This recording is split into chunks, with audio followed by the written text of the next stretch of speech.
Bupati Penajam Pasir Utara, Abdul Ghafur Masud ditangkap Komisi Pemberantasan Korupsi dalam operasi tangkap tangan pada Rabu kemarin. Kita akan dengarkan keterangan Komisi Pemberantasan Korupsi terkait kasusnya. Mendatangi kediaman AGM di wilayah Jakarta Barat untuk menyerahkan uang yang dibawa tersebut. Kemudian AGM mengajak NP dan NA untuk bersama-sama mengikuti agenda AGM di Jakarta. Yang setelahnya bersama-sama pergi ke salah satu mal di wilayah Jakarta Selatan dengan membawa uang sejumlah 950 juta tersebut. Atas perintah AGM, NA kemudian menambahkan uang sejumlah 50 juta dari rekening yang ada atas nama NA. Sehingga uang yang terkumpul seluruhnya berjumlah 1 miliar dan dimasukkan ke dalam tas koper yang sudah disiapkan oleh NA. Ketika AGM, NP, dan NA berjalan keluar dari lobi mal, tim KPK mengamankan AGM, NP, dan NA dan pihak lainnya beserta uang tunai sejumlah 1 miliar. Bersama dengan itu, tim KPK juga turut mengamankan beberapa pihak di Jakarta, yaitu MI, WL, dan AZ. Sedangkan tim KPK yang berada di Kalimantan Timur mengamankan SP, AD, JM, dan EH. Selain itu ditemukan pula uang yang tersimpan dalam rekening bank milik NA sejumlah 447 juta yang diduga milik tersangka AGM yang diterima dari para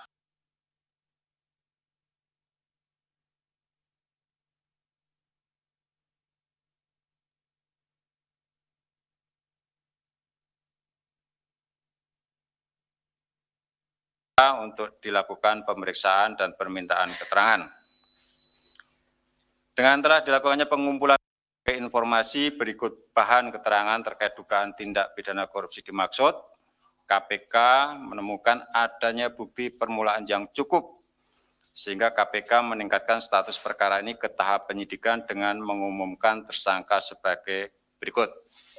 Sebagai pemberi yaitu AZ, ini dari swasta. Sedangkan sebagai penerima AGM, Bupati Kabupaten Penajam Pasir Utara periode 2018-2023,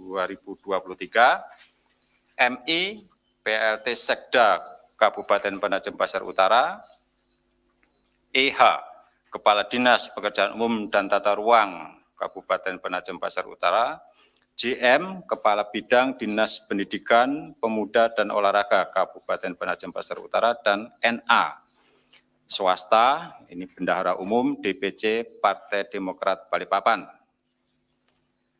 Adapun konstruksi perkara diduga telah terjadi pada tahun 2021, Kabupaten PPU Kalimantan Timur mengagendakan beberapa proyek pekerjaan yang ada pada Dinas Pekerjaan Umum dan Tata Ruang Kabupaten PPU dan Dinas Pendidikan Pemuda dan Olahraga Kabupaten PPU dengan nilai kontrak sekitar 112 miliar, antara lain untuk proyek multi-years peningkatan Jalan Sotek Bukit Subur dengan nilai kontrak 58 miliar dan pembangunan gedung perpustakaan dengan nilai kontrak 9,9 miliar.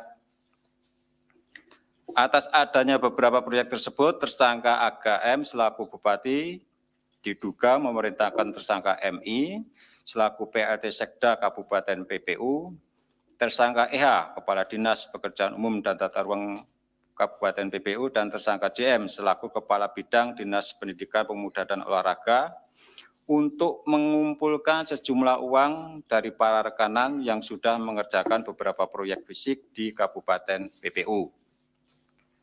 Selain itu, tersangka AGM diduga juga menerima sejumlah uang atas penerbitan beberapa perizinan, antara lain perizinan untuk HGU lahan sawit di Kabupaten PPU dan perizinan bleach plant atau pemecah batu pada Dinas Pekerjaan Umum dan Tata Ruang Kabupaten PPU.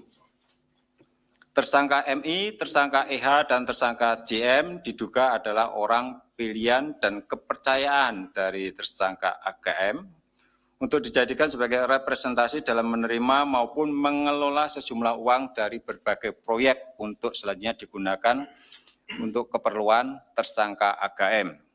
Tersangka AGM diduga bersama tersangka EA menerima dan menyimpan serta mengelola uang yang diterimanya dari para rekanan di dalam rekening bank milik tersangka NA yang selanjutnya dipergunakan untuk keperluan tersangka AGM. Di samping itu, tersangka AGM juga diduga telah menerima uang tunai sejumlah 1 miliar dari tersangka MZ yang mengerjakan proyek jalan dengan nilai kontrak 60 miliar di Kabupaten PPU. Atas perbuatan para tersangka disangkakan melanggar pasal sebagai berikut. Tersangka AZ selaku pemberi disangkakan melanggar pasal 5 ayat 1 huruf A atau pasal 5 ayat 1 huruf B atau pasal 13 Undang-Undang Nomor 31 Tahun 99 tentang Pemberantasan Tindak Pidana Korupsi sebagaimana telah dirubah dengan Undang-Undang Nomor 20 Tahun 2001 tentang perubahan atas Undang-Undang Nomor 31 Tahun 99 tentang Pemberantasan Tindak Pidana Korupsi.